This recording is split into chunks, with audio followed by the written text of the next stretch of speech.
Hello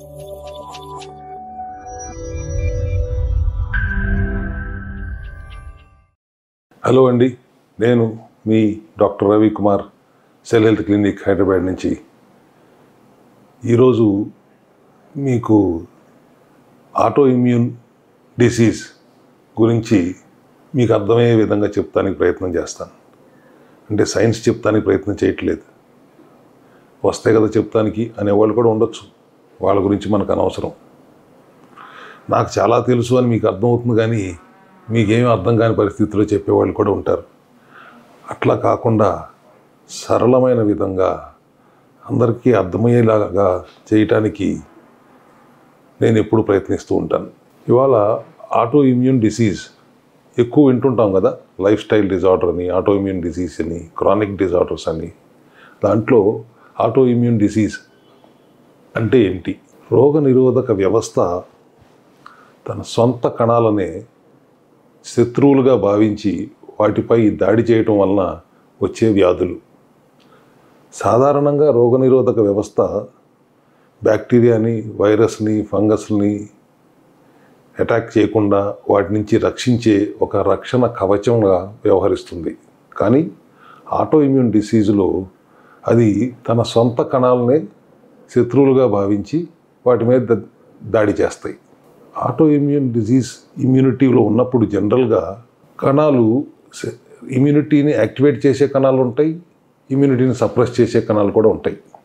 కానీ auto immune డిసీజ్లో కణాలని active చేసే cells, ఇమ్యూనిటీని active చేసే సెల్స్ ఎక్కువగా ఉంటాయి, ఇమ్యూనిటీని సప్రెస్ చేసే సెల్స్ తగ్గిపోతూ ఉంటాయి. దానివల్ల సెల్ఫ్ టాలరెన్స్ కోల్పోతుంది రోగనిరోధక వ్యవస్థ. పైపెచ్చు సెల్ఫ్ యాంటీబాడీస్ని, ఆటో యాంటీబాడీస్ని ప్రొడ్యూస్ చేస్తుంది. అవేం చేస్తాయి?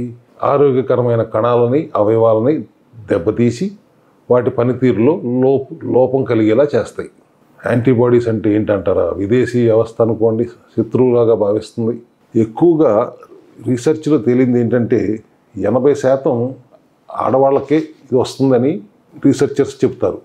అయితే సోరియాసిస్ లాంటి ఆటో ఇమ్యూన్ డిసీజు ఎక్కువ శాతం మగవాళ్ళలోనే వస్తూ ఉంటుంది. సోరియాసిస్ అయితే నాకు తెలిసి, నేను గమనించినంతలో జన్యుపరంగా హెరిడిటరీగా కూడా ఈ డిసీజ్ వచ్చే అవకాశాలు ఎక్కువగా ఉన్నాయి. అన్నిటికంటే నేను ఎప్పుడూ చెప్పేటట్టు ఆహార విధానంలో లోపాలు, మీరు తినే జంక్ ఫుడ్, ప్రాసెస్డ్ ఫుడ్, వీటి వలన కూడా ఆటో ఇమ్యూన్ డిసీజ్ వచ్చే అవకాశం ఉంటుంది. బ్యాక్టీరియల్ ఇన్ఫెక్షన్ జరిగినా, వైరల్ ఇన్ఫెక్షన్స్ జరిగినా కూడా ఆటో ఇమ్యూన్ డిసీజ్ వచ్చే అవకాశం ఉంటుంది. నిద్రలేమి, స్ట్రెస్ వలన, నిద్ర తక్కువ వలన కూడా మనం అర్ధరాత్రి దాకా ల్యాప్టాప్లు, సెల్ ఫోన్లు చూసుకుంటా పడుకోకుండా పొద్దున్న 5ంటికి లేచి ప్రపంచంలో మన పరుగులు మనం చేస్తూనే నిద్ర సరిగా పోకపోవడం వలన, ఆక్సిడేటివ్ స్ట్రెస్ వలన కూడా ఈ ఆటో ఇమ్యూన్ డిసీజ్ వస్తుంది. ఇట్లా ఒకటని కాదండి, అధిక బరువు ఉన్నా వస్తుంది. దీనికి మనం ఎట్లా కనిపెట్టగలం అంటే, సిమ్టమ్స్ ఎట్లా అంటే బాగా అలసటగా ఉండటము, ఎక్కువసార్లు జ్వరం రావటము, కీళ్ళ నొప్పులు, వాపులు, చర్మ వ్యాధులు, డైజెస్టివ్ ప్రాబ్లమ్స్, కడుపు నొప్పి, హార్మోనల్ ఇంబ్యాలెన్స్, ఇటువంటి ఉన్నప్పుడు ఆటో ఇమ్యూన్ డిసీజ్ ఉన్న లక్షణాలు మనం గమనించగలం. దీన్ని మనం డయాగ్నోస్ చేయడానికి జనరల్గా ఇన్ఫ్లమేషన్ కోసం ఇన్ఫ్లమేషన్ మార్కర్స్ HSCRPO, ESRO పెడతారు. IgE పెడతారు ఎలర్జీ మార్కర్ కోసం. లేకపోతే ANA ప్రొఫైల్ పెడతాం, రొమటైడ్ ఆర్థరైటిస్ పెడతాం. ఇటువంటి టెస్టులు చేసి డయాగ్నోస్ చేస్తాం. 100 పైగా జబ్బులు ఈ ఆటో ఇమ్యూన్ డిసీజ్లో ఉన్నాయి అని తేల్చారు, 100కు పైగా. కానీ నేను ఎప్పుడు చెప్తుంది, అన్ని జబ్బులు కాదు, అన్ని రకాల సమస్యలు. ఉన్నది ఒకటే జబ్బు, కణం తప్పు చేయటం. ఇక్కడ ఇమ్యూనిటీ సెల్ తప్పు చేస్తుంది, పొరపాటుగా శత్రువుగా భావించి ఆరోగ్య కణాలని దెబ్బతీస్తుంది. అందువలన వచ్చిన సమస్యలు అవి 100 పైగా ఉన్నాయని నిపుణులు తేల్చారు. దాంట్లో రొమటైడ్ ఆర్థరైటిస్ ఉంటుంది, మల్టిపుల్ స్క్లిరోసిస్ ఉంటుంది, సోరియాసిస్ ఉంటుంది, సోరియాటిక్ ఆర్థరైటిస్ ఉంటుంది, జాగ్రోన్ సిండ్రోమ్ ఉంటుంది, క్రాన్స్ ఉంటుంది, మయోసైటిస్ ఉంటుంది. ఇది మయోసైటిస్ అంటే ఏంటంటారా? కీళ్ళ నొప్పులు. అదే ఈ మధ్య ఏదో సెలబ్రిటీ యాక్ట్రెస్ వచ్చింది కదండి, అమ్మాయి పేరేంటి, సమంతానా ఎవరో, అటువంటి మయోసైటిస్ లాంటి జబ్బులు కూడా, SLE కానీ, ఇటువంటి 100 రకాలు. ఆఖరికి టైప్ 1 డయాబెటీస్ కూడా ఆటోఇమ్యూన్ డిసీజే. దీనికి పరిష్కారం లేదా? అలోపతి లేదని చెప్తుంది. ఇక్కడ మా దగ్గర పనిచేస్తున్న డాక్టర్లు కూడా వాళ్ళు చదువుకున్న దాని ప్రకారం వీటికి పరిష్కారం లేదని అనుకుంటూ వచ్చారు. సెల్యులార్ మెటబాలిక్ డైట్ ఒక్కటే ఈ ఆటోఇమ్యూన్ డిసీజ్కి పరిష్కారం అని వాళ్ళు అర్థం చేసుకుని ఇవాళ వాళ్ళు ఎంత ధైర్యంగా పేషెంట్లు చూస్తున్నారంటే, ఎందుకంటే ఉన్నది ఒకటే జబ్బు, కణం తప్పు చేస్తుంది, ఆ కణాన్ని రిపేర్ చేయాలి, లేదా ప్రోగ్రామ్డ్గా కణం సెల్ డెత్ అయ్యేలాగా ప్రోగ్రామ్ చేయాలి. అది సెల్యులార్ మెటబాలిక్ డైట్ ప్రోగ్రామ్ వల్లనే అవుతుంది. ఎందుకంటే బాడీలో ఉన్న టాక్సిన్స్ని రిమూవ్ చేయాలంటే డీటాక్స్ చేయాలి. బాడీలో లోపిస్తున్న మళ్ళీ vitamins, minerals, enzymes, nutritions, bio available న్యూట్రియంట్స్ని అందించాల్సిన వ్యవస్థ ఈ సెల్యులార్ మెటబాలిక్ డైట్ ద్వారా అందించడం జరుగుతుంది. ఇన్ఫ్లమేషన్ తగ్గించే ఆహారం ఇవ్వటం జరుగుతుంది.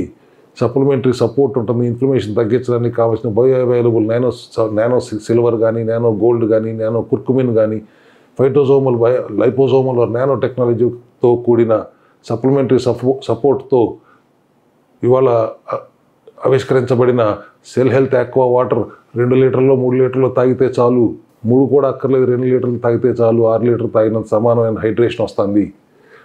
దానివల్ల కూడా ఎంతో కణాల ఇన్ఫ్లమేషన్ని తగ్గించడానికి ఆస్కారం ఉంటుంది. అలాగే ఆల్కలైన్ స్టేట్లో ఉంచుతాం శరీరాన్ని, నిమ్మకాయలతోనూ ఆల్కలైన్ మినరల్ డ్రాప్స్తోనూ. ఆక్సిజనేటెడ్ స్టేట్లో ఉంచుతాం, డీహైడ్రేషన్ లేకుండా చూసుకుంటాం. మినరల్ డెఫిషియన్సీని, ఎంజైమ్ డెఫిషియన్సీని బ్యాలెన్స్ చేస్తాం, విటమిన్ డెఫిషియన్సీని బ్యాలెన్స్ చేస్తాం. కార్బోహైడ్రేట్స్ని కుదిరినంతగా సాధ్యమైనంత మేర కార్బోహైడ్రేట్స్ మన ఆహారంలో ఉండకుండా కొద్ది రోజుల పాటు ఆ ప్రోగ్రామ్డ్ సెల్ డెత్ అయ్యే వరకు కార్బ్స్ని అవాయిడ్ చేస్తాం. ఫ్యాట్ని, ప్రోటీన్ని, ఫైబర్ని అత్యధికంగా ఇస్తాం. ఈ కాంబినేషన్లో సెల్యులార్ మెటబాలిక్ డైట్ ప్రోగ్రామ్ ద్వారా ఎంతోమంది సోరియాసిస్ తగ్గిన వాళ్ళు, గ్యాంగ్రీన్ తగ్గిన వాళ్ళు, టైప్ 1 తగ్గిన వాళ్ళు కూడా ఎంతోమంది ఉంటున్నారు. కొద్ది రోజుల పాటు తగ్గిపోయి తర్వాత మళ్ళీ వచ్చేస్తుంది అని చెప్తున్న సోదరులు ఎవరైనా ఉంటే, సోరియాసిస్ తగ్గితే మళ్ళీ వస్తుందని ఆస్కారం ఉందండి. ఎంతమందిని చూపించమంటారు? సోరియాసిస్ తగ్గిపోయి వాళ్ళు హాయిగా బ్రతుకుతున్న వాళ్ళని, టైప్ 1 తగ్గిపోయిన చిన్నపిల్లలు ఎంతమంది చూపించమంటారు? 100కి 100% తగ్గించేస్తామని బల్లగుద్ది చెప్పే రకాలు కాదు ఇవి. మేము సాధ్యమైనంత వేరే 70 నుంచి 80% రిజల్ట్ మా దగ్గర కనపడుతుంది. ఎందుకంటే మేము రూట్ కాజ్ని అడ్రస్ చేస్తున్నాం. ఇతరుల వల్ల సిమ్టమ్స్ని అడ్రస్ చేయట్లేదు. వాసన వస్తుంది కదా అని సెంటు కొడతాం కాదు. ఆ వాసన వస్తున్న పెంట కుప్పను పూర్తిగా ఏరేస్తాం, తీసి అవతల పారేస్తాం, డ్రైనేజీలో పడేస్తాం. రూట్ కాజ్ని అడ్రస్ చేస్తాం. ఎక్కడ జబ్బు జరిగిందో అక్కడ ఆ మొక్కను రూట్తో సహా పెకిలి వేస్తాం. అందుకే ఆ జబ్బు తగ్గుతుంది. ఉన్నది ఒకటే జబ్బు, దానికి 2 కారణాలు. ఇది సెల్ హెల్త్ సిద్ధాంతం. ఈ సిద్ధాంతం కనుగొనగానే ఆటోఇమ్యూన్ డిసీజెస్ని అవలీలగా తగ్గించగలుగుతున్నాం సెల్యులార్ మెటబాలిక్ డైట్ ద్వారా. అర్థమైంది కదండి? సైన్స్ చెప్పానా, సోది చెప్పానా? వాస్తవాలే మాట్లాడుకున్నాం కదా. ఎంతమంది ఎన్ని టెస్టిమోనియల్స్ ఇమ్మంటే అన్ని టెస్టిమోనియల్స్ ఇస్తాను. ఈ ఆటోఇమ్యూన్ డిసీజ్తో ఇబ్బంది పడుతున్న వాళ్ళు ఎవరైనా మా సెల్ హెల్త్ క్లినిక్ రండి, మా డాక్టర్లను సంప్రదించండి, ఆ సలహా తీసుకోండి. సప్లిమెంటరీ సపోర్ట్తో సెల్యులార్ మెటబాలిక్ డైట్ ప్రోగ్రామ్ చేయండి. హాయిగా 2-3 నెలల్లోనే మీ సమస్యకి పరిష్కారం వెతుక్కోండి. మీరు ఇంట్లో ఉండి మీలోనే ఉన్న డాక్టర్కి పనప్ప చెప్పండి. ఆ డాక్టర్ని పని చేసుకొనివ్వండి. మీరు ఖాళీ చేయాల్సిందల్లా మనలోనే ఉన్న డాక్టర్ని పని చేసుకోవడానికి అవసరమైన సపోర్ట్ మాత్రమే మీరు అందించండి. మీ జబ్బు మీరే నయం చేసుకోండి. Thank you very much.